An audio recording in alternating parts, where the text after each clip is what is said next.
Powell says inflation is still too high and lower economic growth is likely needed to bring it down. Federal Reserve Chairman Jerome Powell acknowledged recent signs of cooling inflation, but said Thursday that the central bank would be resolute in its commitment to its 2% mandate. In a widely anticipated speech delivered to the Economic Club of New York, Powell evaded committing to a specific policy path but gave no indication that he was leaning toward a push higher for interest rates. As Powell spoke, futures market traders erased any possibility of a rate hike in November and decreased the chances of a move even in December.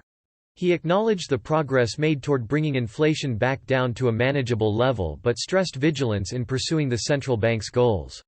Inflation is still too high, and a few months of good data are only the beginning of what it will take to build confidence that inflation is moving down sustainably toward our goal, Powell said in prepared remarks.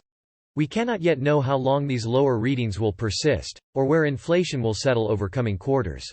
While the path is likely to be bumpy and take some time, my colleagues and I are united in our commitment to bringing inflation down sustainably to 2%, Powell added.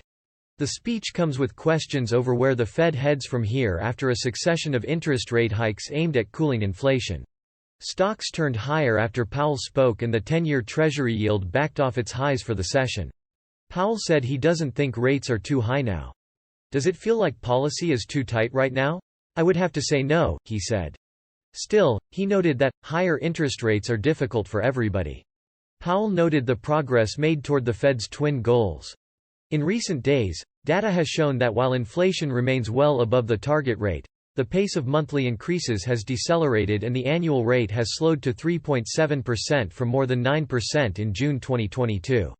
Incoming data over recent months show ongoing progress toward both of our dual mandate goals, maximum employment and stable prices, he said. The speech was delayed at the onset by protesters from the group Climate Defiance who charged the dais at the club's dinner and held up a sign saying, "Fed is burning," surrounded by the words, money, futures and planet. After a short delay, Powell noted the labor market and economic growth may need to slow to ultimately achieve the Fed's goal. Still, the record suggests that a sustainable return to our 2% inflation goal is likely to require a period of below-trend growth and some further softening in labor market conditions, Powell said. Fed officials have been using interest rate hikes in part to try to level out a supply-demand imbalance in the jobs market. The Fed has raised rates 11 times since March 2022 for a total of 5.25 percentage points. Coming from the near-zero level for the Fed funds rate, that has taken the benchmark rate to its highest level in some 22 years. We're very far from the effective lower bound, and the economy is handling it just fine, Powell said. The comments come the same day initial jobless claims hit their lowest weekly level since early in 2023, indicating that the labor market is still tight and could exert upward pressure on inflation. Robust job creation in September and a slow pace of layoffs could put progress on inflation at risk. Additional evidence of persistently above-trend growth, or that tightness in the labor market is no longer easing, could put further progress on inflation at risk and could warrant further tightening of monetary policy, he said. In recent days, other Fed officials have said they think the Fed can be patient from here. Even some members who favor tighter monetary policy have said they think the Fed can halt rate hikes at least for now while they watch the lagged impact the rate hikes are expected to have on the economy.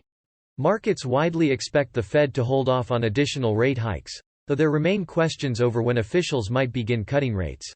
Powell was non-committal on the future of policy. Given the uncertainties and risks, and how far we have come, the committee is proceeding carefully. We will make decisions about the extent of additional policy firming and how long policy will remain restrictive based on the totality of the incoming data, the evolving outlook, and the balance of risks, he said.